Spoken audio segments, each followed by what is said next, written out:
రేపు 24వ తారీఖు ఈ నెల ఉదయం 11 గంటలకు డి కన్వెన్షన్ హాల్లో నూతనంగా ఎన్నుకోబడ్డ రాజ్యసభ సభ్యులు పెద్దలు శ్రీ వేము నరేందర్ రెడ్డి గారి వారి యొక్క సన్మాన కార్యక్రమానికి కాంగ్రెస్ జిల్లాలో ఉన్న కాంగ్రెస్ నాయకులు, కార్యకర్తలు, యువజన కాంగ్రెస్, ఎన్ఎస్సిఐ, మహిళా Congress, Sevadal, SC cell, BC cell, minority cell, division block committee మెంబర్లు, డివిజన్ అధ్యక్షులు అందరూ కూడా పెద్ద ఎత్తున హాజరై వారి యొక్క సన్మాన కార్యక్రమాన్ని విజయవంతం చేయాల్సిందిగా నేను కోరుతున్నాను. ప్రభుత్వంలో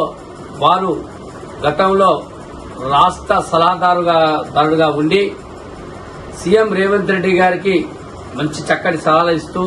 ప్రభుత్వాన్ని 2.5 సంవత్సరాలు విజయవంతం చేసి సందర్భంగా వారికి రాజ్యసభ ఇవ్వడం, దాన్ని తెలంగాణ ప్రజలందరూ హర్షించడం జరిగింది. అందుకు భాగంగా మరి వరంగల్ జిల్లాలో తొలిసారిగా వస్తున్న రాజ్యసభ సభ్యుడికి మరి వేము నరేందర్ రెడ్డి గారికి ఘనంగా అందరూ మరి సన్మానం చేసే కార్యక్రమాన్ని విజయవంతం చేసి వారి యొక్క రాజ్యసభను ప్రపంచానికి చాటే విధంగా మనం పెద్ద ఎత్తున చేసి ఇది ఒక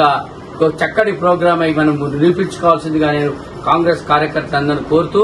మరి తప్పకుండా ప్రతి ఒక్కరూ 24వ తారీఖు ఉదయం 11 గంటలకు డి కన్వెన్షన్ హాల్లో అందరూ హాజరై వారి యొక్క సన్మాన కార్యక్రమాన్ని విజయవంతం చేయాల్సిందిగా నేను కోరుతున్నాను.